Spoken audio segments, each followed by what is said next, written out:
Gina piano gi waduda amuke na mathamoy da haraujere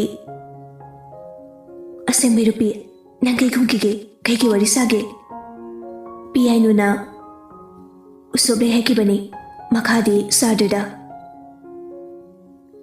ani du school de changlai teachers day ko idre haiduna class daudre lang duna school gi matam silore kantasu thabak achin malai banara ngasi dilaktre ukidre ahingdagi school thawai yauna loisin ki badu maithongda imak maksilaga school gi matam loiduna halai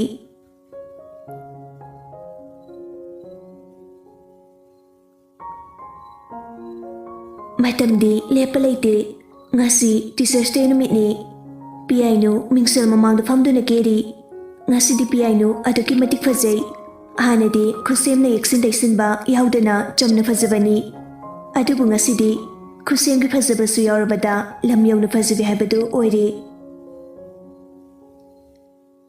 Gina amadi piano school lae piano ngasi di maithong makalam na lae Gina su piano da kitaba nate yamna fazi masu harauna lae Anidu school yaurae piano makutasu box pitak toba amasu pari mangaktusu getlom diyangbada awaba ma oirabani Amar piano da lona yengzare adubu piano na di ubikidre madugi ona tainabada Gina go inamichanai Amar bitlaitana nofetaramduna mamaidu leithokre somdadi Gina du Amar naga nofetausilakpaduda masadu haraubana loire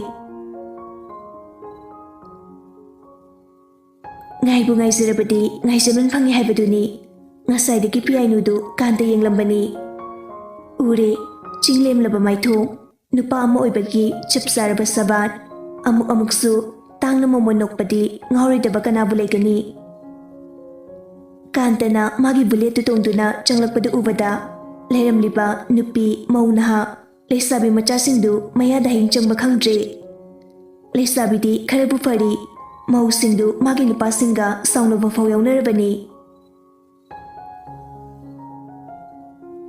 Kanta changlakuna ochasingna phamliba maraktuda masu phamkhre piano aujik fauba yengkiba aduda adumagi nglammi Lindana mananganda khopakna tharai piano na gyan tarakpada kanta di leiramdre sumyenglakpada ure ocha mayamgi marakta phamlibadu piano aujiktada awapa pumba mangkibagu momonoklei Gina na kainu atukuina mangliduba piano na mangdida Lindana mu tumu bani hayo ahumdu puna nokminai teachers day su mayai chansilae piano Gina da harai sir kantase amta kuthopiyo Gina ngakna kaigi nangde piano mana pariba fazana pek tawraba box adu utuna harai sisi pigi tawbani hoi Gina na Linda amadi thajada harai Linda ga Gina ga kantagi manakta chatkre piano ga thajaga lehawi ngaki matung Gina sangaktuna tho piano na kaidino asida lehorabani chalo piano du aujiktada ikarakle thajada onjinduna harai thaja ai tungda japatale nanga chaluse thajana ngamjaroi ai thale as lauko piano na thajadu namduna chinglaga pukre piano kantagi manak naksilakpada mihulgadu mapana thokiduna thabal chongkre kantana piano haiba natro nangi mingdo khailege piano ningthina pek toraba box adu pirai sir happy teachers day kanta nofetoraga thank you piano ani dusu Gina hogi manakta muglai piano diningamtre ahagi khanba wana haramda lakli khanbada mathai nungaitre isuk thakre khanjabani nungsi haibasi mafamda ngasidi phonge ꯑꯗꯨꯕꯨ ꯉꯝꯈꯤꯗ꯭ꯔꯦ ꯏꯀꯥꯏꯊꯤꯕꯤ ꯑꯣꯏꯔꯨꯕꯅꯔꯥ ꯄꯨꯝꯅꯃꯛ ꯂꯣꯏꯔꯗꯨꯅ ꯃꯩ ꯃꯌꯨꯝꯗ ꯍꯜꯂꯛꯏ ꯄꯨꯡꯁꯨ 6 ꯍꯦꯜꯂꯦ ꯈꯔ ꯃꯝꯂꯕꯅꯤ ꯈꯣꯡꯅ ꯆꯠꯄ ꯂꯝꯕꯤ ꯑꯣꯏꯔꯕꯁꯨ ꯈꯔ ꯁꯥꯡꯉꯤ ꯑꯗꯨꯅ ꯂꯤꯟꯗꯥꯒꯤ ꯃꯄꯥꯒꯤ ꯒꯥꯔꯤꯗ ꯄꯨꯟꯅ ꯍꯜꯂꯛꯃꯤꯟꯅꯔꯦ ꯃꯦꯝꯆꯥ ꯃꯆꯥꯅꯨꯄꯤꯕꯨ ꯍꯜꯂꯛꯄ ꯃꯥꯡꯒꯣꯜꯗ ꯂꯦꯞꯇꯨꯅ ꯂꯩꯔꯝꯃꯤ ꯏꯁꯨꯛ ꯁꯨꯛꯇꯅ ꯆꯪꯂꯛꯂꯤꯕ ꯃꯆꯥꯕꯨ ꯎꯕꯗ ꯃꯦꯝꯆꯥꯅ ꯍꯥꯏꯔꯛꯏ ꯕꯦꯝꯃ ꯀꯩꯗꯧꯔꯒꯦ ꯄꯤꯌꯥꯏꯅꯨꯅ ꯀꯩꯁꯨ ꯇꯧꯗꯦ ꯏꯃꯥ ꯋꯥꯕꯒꯤꯅꯦ ꯑꯩꯃ ꯂꯥꯛꯑꯣ ꯅꯪ ꯄꯥꯕꯨꯡꯁꯨ ꯂꯧꯕ ꯂꯥꯛꯍꯟꯗꯧꯁꯨ ꯍꯜꯂꯛꯇ꯭ꯔꯤꯅꯦ ꯑꯗꯨꯒꯤꯅꯤ ꯄꯤꯌꯥꯏꯅꯨꯁꯨ ꯁꯨꯛꯇꯣꯛꯂꯒ ꯍꯥꯏꯔꯛꯏ ꯑꯩꯅ ꯒꯥꯔꯤ ꯃꯆꯥ ꯑꯝꯇ ꯂꯩꯕꯤꯌꯨ ꯍꯥꯏꯕꯗꯤ ꯌꯥꯗꯅ ꯅꯨꯡꯉꯥꯏꯕ꯭ꯔꯣ ꯁꯥꯡꯈ꯭ꯔꯕ ꯂꯝꯕꯤꯁꯦ ꯆꯠꯍꯜꯂꯤꯗꯣ ꯅꯪꯅ ꯁ꯭ꯀꯨꯜ ꯚꯦꯟꯗ ꯇꯣꯡꯕ ꯌꯥꯗꯕꯒꯤ ꯋꯥꯖꯕꯅꯤ ꯀꯩꯅꯣ ꯃꯃꯥ ꯃꯆꯥ ꯑꯅꯤꯗꯨ ꯑꯃꯨꯛ ꯂꯥꯎꯅꯔꯛꯀꯗꯣꯔꯦ ꯄꯤꯌꯥꯏꯅꯨ ꯃꯥꯒꯤ ꯀꯥꯗ ꯄ꯭ꯔꯞ ꯀꯥꯈꯠꯈ꯭ꯔꯦ ꯃꯦꯝꯆꯥꯁꯨ ꯉꯥꯡꯗꯨꯅ ꯊꯕꯛ ꯂꯣꯏꯁꯤꯜꯍꯧꯔꯤ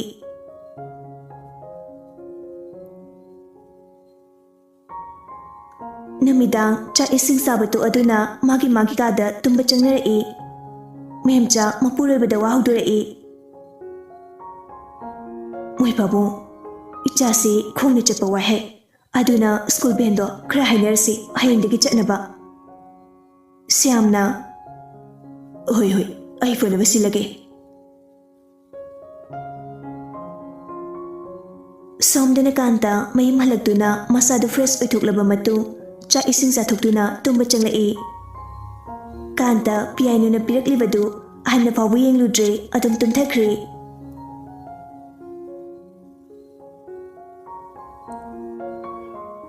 ꯑꯌꯨꯛꯀꯤ ꯃꯇꯝꯅꯤ ꯀꯨꯃꯥꯔ ꯃꯥꯡꯒꯣꯜꯗ ꯐꯝꯗꯨꯅ ꯂꯩꯔꯝꯃꯤ ꯃꯦꯝꯃꯁꯨ ꯆꯥ ꯀꯞ ꯑꯃ ꯄꯨꯔꯛꯇꯨꯅ ꯃꯄꯨꯔꯣꯏꯕꯗ ꯄꯤꯔꯛꯏ ꯀꯨꯃꯥꯔ ꯀꯞ ꯑꯗꯨ ꯂꯧꯗꯨꯅ ꯍꯥꯏꯔꯛꯏ ꯃꯃꯥ ꯑꯇꯣꯝꯕꯗꯤ ꯍꯧꯒꯠꯈ꯭ꯔꯕꯣ ꯍꯧꯒꯠꯂꯝꯕꯁꯨ ꯌꯥꯔꯦ ꯃꯣꯏꯕꯥ ꯈꯔꯣ ꯑꯩꯅ ꯋꯥꯔꯤ ꯑꯃ ꯁꯥꯁꯦ ꯍꯥꯏꯌꯨ ꯃꯦꯝꯃꯁꯨ ꯍꯣꯏ ꯍꯥꯏꯔꯝꯗꯨꯅ ꯃꯆꯥꯅꯨꯄꯥꯕꯨ ꯀꯧꯕ ꯂꯥꯛꯏ ꯃꯦꯝꯃꯅ ꯕꯨꯡꯉꯣ ꯀꯥꯟꯇ ꯕꯥꯠꯔꯨꯝꯗꯒꯤ ꯀꯨꯝꯂꯛꯏ ꯇꯥꯏ ꯏꯃꯥ ꯃꯈꯥꯗ ꯑꯝꯇ ꯀꯨꯝꯂꯛꯑꯣ ꯍꯣꯏ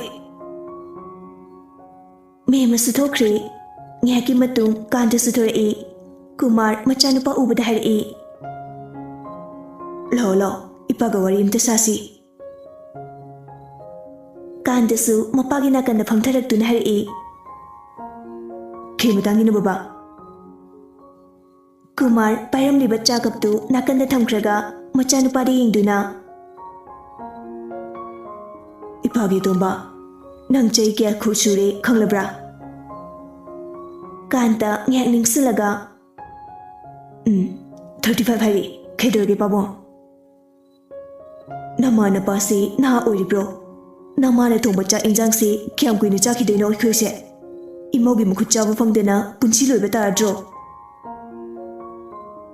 ꯀꯥꯟꯇ ꯍꯧꯖꯤꯛꯇꯗ ꯒ꯭ꯌꯥꯟ ꯇꯥꯔꯛꯂꯦ ꯃꯃꯥ ꯃꯄꯥꯅ ꯍꯥꯏꯅꯤꯡꯂꯤꯕꯗꯨ ꯐꯨꯛ ꯍꯧꯒꯠꯇꯨꯅ ꯆꯠꯂꯒꯦ ꯍꯧꯒꯠꯂꯛꯏ ꯀꯨꯃꯥꯔꯅ ꯑꯇꯣꯝꯕ ꯏꯄꯥꯕꯨ ꯋꯥ ꯌꯥꯝꯅ ꯉꯥꯡꯍꯟꯒꯅꯨꯀꯣ ꯀꯥꯟꯇꯅ ꯄꯥꯕꯨꯡ ꯑꯗꯨ ꯋꯥꯗꯨ ꯀꯣꯟꯅ ꯁꯥꯟꯅꯁꯤ ꯉꯁꯥꯏꯗꯒꯤ ꯋꯥꯔꯤ ꯇꯥꯔꯤꯕ ꯃꯦꯝꯃꯁꯨ ꯋꯥ ꯉꯥꯡꯂꯛꯏ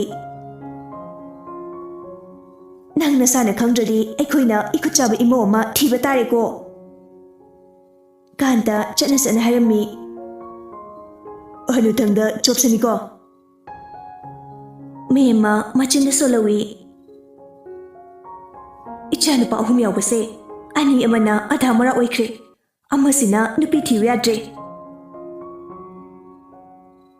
ꯀꯥꯟꯇ ꯃꯥꯒꯤ ꯀꯥꯗ ꯆꯪꯂꯛꯇꯨꯅ ꯐꯃꯨꯡꯗ ꯃꯈꯣꯡ ꯌꯥꯟꯊꯗꯨꯅ ꯃꯈꯨꯠꯇꯨꯅ ꯈꯨꯔꯨꯗ ꯅꯝꯗꯨꯅ ꯋꯥꯈꯜ ꯈꯟꯕꯒꯨꯝ ꯉꯥꯏꯍꯥꯛ ꯇꯨꯃꯤꯟꯅ ꯂꯩ ꯀꯔꯤꯕꯨ ꯈꯜꯂꯛꯑꯕ ꯃꯁꯤꯒꯤ ꯑꯔꯤꯕꯁꯤ ꯅꯣꯛꯐꯦꯠꯀꯁꯨ ꯇꯧꯔꯤ ꯉꯥꯏꯍꯥꯛ ꯂꯩꯔꯒ ꯀꯥꯟꯇ ꯁ꯭ꯀꯨꯜ ꯆꯠꯅꯕ ꯂꯣꯏꯁꯤꯟꯗꯨꯅ ꯊꯣꯔꯛꯂꯒ ꯆꯥꯛꯁꯪꯗ ꯆꯪꯉꯛꯏ ꯃꯃꯥ ꯃꯦꯝꯃꯗꯨ ꯆꯥꯛ ꯊꯣꯡꯗꯨꯅ ꯂꯩꯔꯝꯃꯤ ꯀꯥꯟꯇ ꯎꯕꯗ ꯍꯥꯏꯔꯛꯏ ꯏꯕꯨꯡꯉꯣ ꯁ꯭ꯀꯨꯜ ꯆꯠꯅꯕ ꯊꯣꯔꯛꯑꯕꯣ ꯍꯣꯏ ꯏꯃꯥ ꯆꯥꯛꯇꯤ ꯂꯣꯏꯔꯦ ꯑꯁꯤ ꯍꯥꯏꯗꯨꯅ ꯀꯥꯟꯇꯒꯤ ꯁꯔꯨꯛꯇꯨ ꯐꯖꯅ ꯁꯦꯝꯗꯨꯅ ꯄꯤꯔꯛꯏ ꯀꯥꯟꯇꯗꯨ ꯑꯍꯥꯟꯕ ꯆꯥꯛꯈꯣꯡꯗꯨ ꯍꯨꯞꯄꯒ ꯁꯨꯒꯠꯂꯛꯏ ꯏꯁꯤꯡ ꯒ꯭ꯂꯥꯁꯇꯨ ꯂꯧꯗꯨꯅ ꯊꯛꯆꯤꯜꯂꯤ ꯎꯔꯤꯕꯅꯤ ꯃꯃꯥ ꯃꯦꯝꯃꯁꯨ ꯎꯁꯤꯟꯅꯗꯕ ꯁꯥꯗꯨꯅ ꯈꯪꯕ꯭ꯔꯗꯣ ꯅꯪꯁꯨ ꯅꯨꯄꯤ ꯊꯤꯅꯤ ꯈꯪꯗꯕ ꯑꯁꯤ ꯍꯥꯏꯗꯨꯅ ꯂꯩ ꯀꯥꯟꯇꯅ ꯀꯩꯅꯤꯃ ꯏꯟꯖꯥꯡꯁꯤꯗꯤ ꯊꯨꯝꯁꯤꯗꯤ ꯑꯝꯇ ꯌꯥꯗ꯭ꯔꯤ ꯀꯩꯗꯧꯔꯒꯦ ꯆꯥꯕ ꯑꯝꯇ ꯌꯥꯗ꯭ꯔꯤ ꯅꯃꯥ ꯍꯅꯨꯕꯤ ꯑꯩꯅ ꯊꯣꯡꯕ ꯊꯨꯝ ꯊꯛ ꯌꯥꯛꯄꯁꯦ ꯆꯥꯅꯤꯡꯗ꯭ꯔꯗꯤ ꯏꯃꯧ ꯄꯨꯁꯜꯂꯛꯎ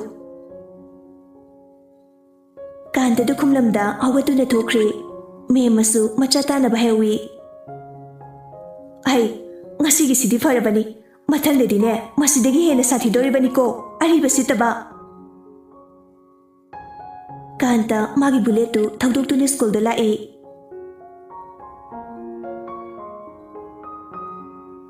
ꯁꯣꯝꯗꯅ ꯖꯤꯅꯥ ꯑꯃꯗꯤ ꯄꯤꯌꯥꯏꯅꯨ ꯁ꯭ꯀꯨꯜ ꯚꯦꯟ ꯉꯥꯏꯔꯤ ꯖꯤꯅꯥꯅ ꯋꯥꯕ ꯈꯔ ꯐꯔꯅꯤ ꯄꯤꯌꯥꯏꯅꯨꯅ ꯑꯃꯨꯛ ꯑꯗꯣ ꯁ꯭ꯀꯨꯜ ꯚꯦꯟꯁꯦ ꯇꯣꯡꯕꯗꯤ ꯋꯥꯕꯅꯤ ꯍꯥꯏꯅꯔꯤꯉꯩꯗꯨꯗ ꯚꯦꯟꯁꯨ ꯂꯥꯛꯇꯨꯅ ꯑꯅꯤꯗꯨ ꯇꯣꯡꯗꯨꯅ ꯁ꯭ꯀꯨꯜꯗ ꯂꯥꯛꯏ ꯉꯁꯤꯗꯤ ꯐꯥꯔꯁꯠ ꯄꯦꯔꯣꯠꯇꯨ ꯀꯥꯟꯇꯒꯤ ꯄꯦꯔꯣꯠꯅꯤ ꯕꯦꯜꯁꯨ ꯇꯥꯈ꯭ꯔꯗꯨꯅ ꯀꯥꯟꯇꯁꯨ ꯀ꯭ꯂꯥꯁꯇ ꯆꯪꯉꯛꯏ ꯁ꯭ꯇꯨꯗꯦꯟꯠꯁꯤꯡꯗꯨ ꯑꯣꯖꯥ ꯆꯪꯂꯛꯄꯗ ꯋꯤꯁ ꯄꯤꯔꯝꯃꯤ ꯀꯥꯟꯇꯅ ꯌꯥꯔꯦ ꯌꯥꯔꯦ ꯐꯝꯃꯨ ꯉꯁꯤꯗꯤ ꯇꯦꯁ ꯃꯆꯥ ꯑꯃ ꯇꯧꯁꯤꯀꯣ ꯁ꯭ꯇꯨꯗꯦꯟꯠ ꯑꯃꯅ ꯁꯔ ꯍꯥꯟꯅꯁꯨ ꯍꯥꯏꯕ ꯅꯠꯇꯦ ꯍꯌꯦꯡ ꯑꯣꯏꯅ ꯇꯧꯁꯤ ꯑꯇꯩ ꯁꯥꯇ꯭ꯔꯁꯤꯡꯗꯨꯁꯨ ꯍꯌꯦꯡ ꯇꯧꯔꯁꯦꯅ ꯂꯣꯏꯅ ꯍꯥꯏꯅꯔꯛꯏ ꯍꯣꯏ ꯍꯣꯏ ꯍꯌꯦꯡꯁꯦ ꯁ꯭ꯀꯨꯜ ꯂꯦꯞꯄꯁꯨ ꯌꯥꯔꯣꯏꯀꯣ ꯂꯦꯞꯄꯗꯨꯅ ꯍꯦꯟꯅ ꯍꯩꯇꯕꯗꯒꯤ ꯍꯦꯜꯂꯦ ꯆꯩ ꯆꯥꯕ ꯑꯁꯨꯝꯅ ꯍꯥꯏꯅꯗꯨꯅ ꯀꯥꯟꯇꯁꯨ ꯀ꯭ꯂꯥꯁ ꯇꯧꯕ ꯍꯧꯔꯦ ꯄꯤꯌꯥꯏꯅꯨꯗꯤ ꯍꯥꯟꯅꯒꯨꯝ ꯆꯞ ꯃꯥꯟꯅꯩ ꯀꯥꯟꯇ ꯌꯦꯡꯅꯕ ꯍꯣꯠꯅꯕꯗ ꯑꯋꯥꯕ ꯑꯃ ꯑꯣꯏꯔꯦ ꯑꯁꯨꯝꯅ ꯀ꯭ꯂꯥꯁꯁꯨ ꯃꯊꯪ ꯃꯊꯪ ꯇꯧꯈꯤꯕꯅ ꯁꯨꯇꯤ ꯊꯥꯔꯦ ꯄꯤꯌꯥꯏꯅꯨ ꯋꯥꯈꯜꯗꯤ ꯑꯔꯣꯏꯕꯤ ꯅꯨꯡꯉꯥꯏꯔꯤ ꯃꯃꯥꯟꯅꯕꯤꯁꯤꯡꯗꯨ ꯚꯦꯟꯗ ꯂꯣꯏꯅ ꯇꯣꯡꯈꯠꯅꯔꯛꯂꯦ ꯄꯤꯌꯥꯏꯅꯨꯗꯤ ꯀꯥꯟꯇꯔꯣꯝꯗ ꯀꯟꯅ ꯌꯦꯡꯂꯤ ꯀꯥꯟꯇꯁꯨ ꯃꯥꯒꯤ ꯕꯨꯂꯦꯠꯇ ꯊꯧꯗꯨꯅ ꯆꯠꯈ꯭ꯔꯦ ꯄꯤꯌꯥꯏꯅꯨꯒꯤ ꯚꯦꯟꯒꯤ ꯊꯣꯡꯅꯥꯎꯗꯨꯗꯒꯤ ꯃꯀꯣꯛ ꯊꯤꯟꯗꯣꯛꯇꯨꯅ ꯌꯦꯡꯍꯧꯔꯤ ꯖꯤꯅꯥꯅ ꯌꯥꯔꯦꯗ ꯈꯔ ꯌꯦꯡꯉꯗꯤ ꯄꯤꯌꯥꯏꯅꯨ ꯃꯉꯛꯇꯨ ꯚꯦꯟ ꯃꯅꯨꯡꯗ ꯂꯤꯠꯁꯤꯜꯂꯛꯇꯨꯅ ꯖꯤꯅꯥꯗ ꯍꯥꯏꯔꯛꯏ ꯑꯗꯨꯝ ꯌꯦꯡꯅꯤꯡꯉꯤ ꯑꯗꯨꯏꯅꯦ ꯑꯩꯈꯣꯏꯁꯨ ꯍꯥꯟꯅ ꯌꯥꯝ ꯉꯥꯎꯔꯝꯃꯤ ꯑꯣꯏꯔꯔꯣꯏꯅ ꯉꯥꯎꯗ꯭ꯔꯕꯅꯤ ꯄꯤꯌꯥꯏꯅꯨꯁꯨ ꯅꯣꯛꯂꯛꯏ ꯚꯦꯟꯁꯨ ꯊꯧꯕ ꯍꯧꯔꯦ ꯄꯤꯌꯥꯏꯅꯨꯁꯨ ꯃꯌꯨꯝ ꯌꯧꯔꯗꯨꯅ ꯃꯃꯥꯟꯅꯕꯤꯁꯤꯡꯗꯨꯗ ꯕꯥꯏ ꯕꯥꯏ ꯇꯧꯔꯝꯂꯒ ꯃꯌꯨꯝꯗ ꯆꯪꯂꯛꯏ ꯉꯁꯤꯗꯤ ꯃꯃꯥ ꯃꯦꯝꯆꯥꯁꯨ ꯎꯗꯦ ꯄꯤꯌꯥꯏꯅꯨ ꯃꯥꯒꯤ ꯀꯥꯗ ꯀꯥꯈꯠꯂꯛꯇꯨꯅ ꯗ꯭ꯔꯦꯁ ꯍꯣꯡꯗꯣꯛꯇꯨꯅ ꯃꯈꯥꯗ ꯀꯨꯝꯊꯔꯛꯏ ꯏꯃꯥ ꯏꯃꯧ ꯃꯃꯥꯕꯨ ꯀꯧꯏ ꯑꯗꯨꯕꯨ ꯀꯅꯥꯃꯠꯇ ꯂꯩꯔꯝꯗꯦ ꯄꯤꯌꯥꯏꯅꯨ ꯌꯨꯝꯒꯤ ꯅꯥꯀꯟꯗ ꯂꯩꯔꯤꯕ ꯒꯥꯔꯗꯦꯟ ꯃꯆꯥ ꯑꯗꯨꯗ ꯂꯥꯛꯇꯨꯅ ꯐꯝꯂꯒ ꯂꯩ ꯁꯣꯝꯗ ꯃꯦꯝꯆꯥꯗꯨ ꯃꯣꯝꯕꯤ ꯍꯣꯏꯗ ꯂꯥꯛꯇꯨꯅ ꯂꯩꯕꯅꯤ ꯖꯤꯅꯥꯅ ꯁ꯭ꯀꯨꯜ ꯍꯜꯂꯛꯄꯗ ꯎꯕꯗ ꯃꯦꯝꯆꯥꯅ ꯍꯥꯏꯔꯛꯏ ꯏꯆꯦ ꯑꯩ ꯆꯠꯂꯒꯦ ꯑꯃꯗꯨ ꯑꯃꯨꯛ ꯏꯁꯧ ꯇꯧꯔꯝꯂꯅꯤ ꯃꯣꯝꯕꯤꯁꯨ ꯅꯣꯛꯂꯒ ꯍꯣꯏ ꯍꯣꯏ ꯆꯠꯂꯣ ꯆꯠꯂꯣ ꯃꯦꯝꯆꯥ ꯃꯌꯨꯝ ꯌꯧꯕꯒ ꯄ꯭ꯔꯞ ꯄ꯭ꯔꯞ ꯃꯆꯥꯒꯤ ꯀꯥꯗ ꯀꯥꯔꯛꯄꯗ ꯂꯩꯔꯝꯗꯕ ꯑꯗꯨꯗ ꯄꯥꯈꯠꯂꯤ ꯀꯗꯥꯏꯗ ꯑꯃꯨꯛ ꯆꯠꯈ꯭ꯔꯖꯥꯠꯅꯣꯅꯦ ꯃꯁꯤꯒꯤ ꯑꯉꯥꯡꯁꯤꯕꯣ ꯃꯦꯝꯆꯥ ꯃꯈꯥꯗ ꯑꯃꯨꯛ ꯄ꯭ꯔꯞ ꯄ꯭ꯔꯞ ꯀꯨꯝꯂꯛꯏ ꯃꯥꯡꯒꯣꯜꯗ ꯂꯦꯞꯇꯨꯅ ꯀꯧꯔꯛꯏ ꯕꯦꯝꯃ ꯑꯣ ꯕꯦꯝꯃꯧ ꯇꯥꯕ꯭ꯔꯣ ꯅꯪꯕꯣ ꯀꯥꯏꯗ ꯂꯩꯒꯦ ꯄꯤꯌꯥꯏꯅꯨ ꯂꯩꯁꯤꯡꯗꯨ ꯌꯦꯡꯂꯝꯕꯅꯤ ꯃꯃꯥꯒꯤ ꯈꯣꯟꯖꯦꯜ ꯇꯥꯕꯗꯒꯤ ꯒꯥꯔꯗꯦꯟꯗꯨꯗꯒꯤ ꯊꯣꯔꯛꯏ ꯃꯦꯝꯆꯥꯅ ꯕꯦꯝꯃ ꯄꯤꯌꯥꯏꯅꯨꯅ ꯑꯣ ꯀꯔꯤꯅꯣ ꯇꯞꯅ ꯀꯧꯕ ꯌꯥꯗꯕ꯭ꯔꯣ ꯂꯩꯔꯝꯗꯕꯁꯤꯗ ꯀꯧꯕꯅꯤꯅꯦ ꯅꯪꯕꯣ ꯑꯦꯁ ꯀꯥꯏ ꯆꯠꯂꯨꯏꯅꯣ ꯖꯤꯅꯥ ꯍꯣꯏꯗ ꯆꯠꯂꯨꯕꯅꯤꯅꯦ ꯃꯔꯨꯞꯀꯤ ꯋꯥꯔꯤ ꯁꯥꯟꯅꯔꯨꯕꯅꯤ ꯂꯥꯎ ꯑꯩ ꯆꯥꯛ ꯂꯥꯝꯃꯤ ꯍꯣꯏ ꯍꯣꯏ ꯂꯥꯎ ꯂꯥꯎ ꯃꯃꯥ ꯃꯆꯥꯗꯨ ꯆꯥꯛꯈꯨꯝꯗ ꯆꯪꯃꯤꯟꯅꯈ꯭ꯔꯦ ꯃꯦꯝꯆꯥꯅ ꯃꯆꯥꯅꯨꯄꯤꯒꯤ ꯆꯥꯛ ꯐꯖꯅ ꯁꯦꯝꯕꯤꯗꯨꯅ ꯄꯤꯖꯔꯦ ꯄꯤꯌꯥꯏꯅꯨ ꯆꯥꯛ ꯆꯥꯔꯤ ꯃꯦꯝꯆꯥꯁꯨ ꯅꯥꯀꯟꯗ ꯐꯝꯂꯤ ꯆꯥꯛ ꯊꯤꯔꯒ ꯆꯥꯕ ꯐꯥꯎꯕ ꯍꯩꯇꯦ ꯅꯪꯅ ꯇꯧꯔꯤꯕ ꯑꯃ ꯄꯤꯌꯥꯏꯅꯨ ꯁꯨꯒꯠꯂꯒ ꯆꯥꯛ ꯉꯥꯛꯇꯪ ꯆꯥꯕꯁꯤꯗ ꯌꯦꯠꯅꯤꯡꯉꯝꯃꯅꯤ ꯑꯃꯨꯛ ꯑꯩꯃ ꯆꯥꯔꯣ ꯆꯥꯔꯣ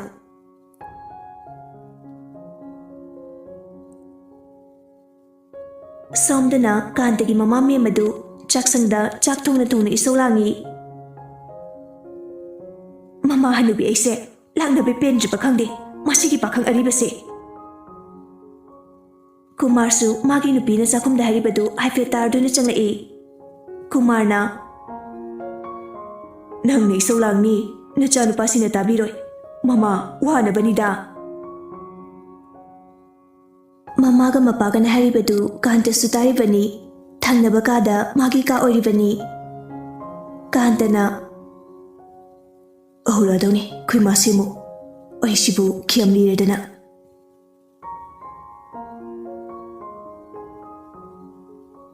Somdana Amar Vikas Rohit puna phone da wari sari. Rohit na Ibo oireko phongdok pangam basunate. Vikas na nang nangamdragana ay habige. Amar na os bye ay siya na hajage. Hoy mina hajage sani. Waiko atay lari jinada masuk fajay piano diki kaishuye na tabasunate. Hoine bai jinagi mataudu ay disinay ko mana nang sijaba mali. Amar na taningde nuisidi madi marupne. Kanan kang ba maruptagi nungsiba oikibasu. Asi haiduna Rohit amadi Vikas nolai Amar de nolakte. Tahuru watido ayang test lebane phone thamage.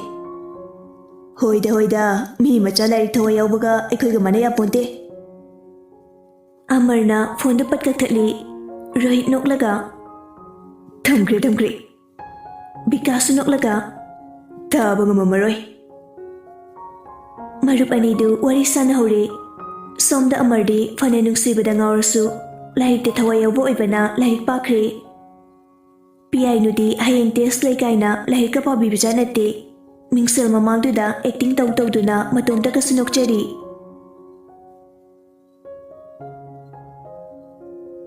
Mathangi ayukni piyai nudu nganna hugatuna laisingdu ising sari. Machendasu isay matek surtada nangangli. Nungsi hekta hairage nangi wakhalda ngauchabi aine nangbu udabada kapchabi aine la la la la la.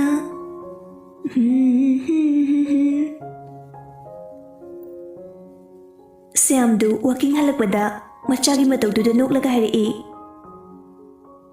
Ichadumise wakhal yamna nungaiba malida. Piyainu tauramliba thabaktu thamduna mapadi yengla ammi. Makak mapagi wadudi ikaraduna wataidurai. Pabo halabo. Hale. Tombana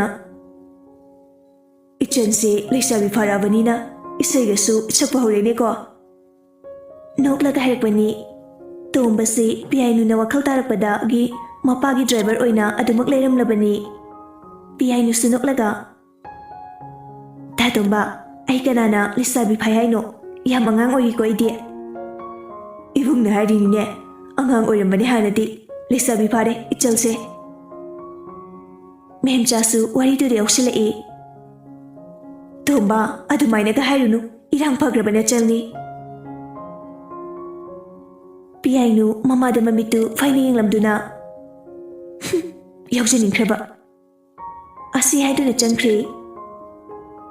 Taurisi urabra ngangnaba wakhraba.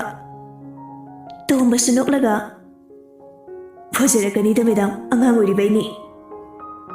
Khangdreda tomba aikhoina pangal phari khaisiri phai asumna sum toradi karam tawdoino khangdre. Aikhoina ahal oisilaklaga magi khanbada nangi sarga igase warabani. Iham khanjimbiru madam. Ipselse yamna singbani. Sarga madam gada khirke jaribani. Memchasu momo noklai. Pung nipan makai helabani. Piyainu ben ngaina isau torai. Kainu je pulak tu sibo. Jina na noklaga. Laksasani ke torage nangbo pungsungali sidi. Piyainu du ben du ngai bangam selectre. School yongning banelore aduna Jina dahari. Jina ibani khongna chapa horslau. Gina piyanudu hainaba yaroi khangaduna khongna chatpa hore. Bensu ikui kuidana lai. Driver duda onchinduna piyanuna. Kaka, khrangana lao ahengdedi ngaibiyam na waye. Ben driver adu piyanugi waduda nukladuna hari. Hoi hoi.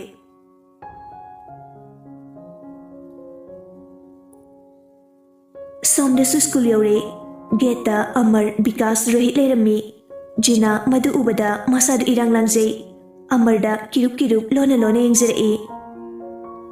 Bikas Rohit chiron dore. Thori sengo. Bikas na harisi Gina gi mataudu ubadani. Rohit su khangladuna noklaga hari. Thayo nare Amar gi punchi. Asi haiduna anida nokminay. Amarna Kainu ran bani aigi maramgi oramni ne noida. Right na is nejade. School satra miyam lakpa oibana Amar kauba parak tarduna kaubadi kaudre. Magi mitengdi piyainu dani. Adubu piyainu di hana foyim bibaja nate chatfam thokpa chatli. Nupi ani dusu class yorduna changai. Makhoi maridu punna phaminare. Piyainu khak tongana tapadu nungaitraduna. Lindana Tesainarapro. Gina kauthoklubadagi ningsinglapagum pakhana hari. Aya, aidi kaure kamai tawni. Asi haiduna magi phamam changduna test tawgadoribadu puthoktuna pakhre. Thaja noklaga Thori sengo. Linda piyainu dam onjinduna hanglai. Pi nandi hayabo. Piyainu thokshadana. Ahayagdeda karambana fo khangde. Thazana adidi pahoro sarkanda do phubada yenglaga phudabani ko. Piyainu nokfet ka tawraga hari. Phuje sanuda. Linda ga thajagana. School band sutare first period to oja tomsagi period ni. Lindana piyainu da phagi tawrai. Noi ex-class lani he. Mamanabi ahumdu Linda gi waduda punna noglai. Mayamdudagi hena nokninglibadi piyainu masamangni.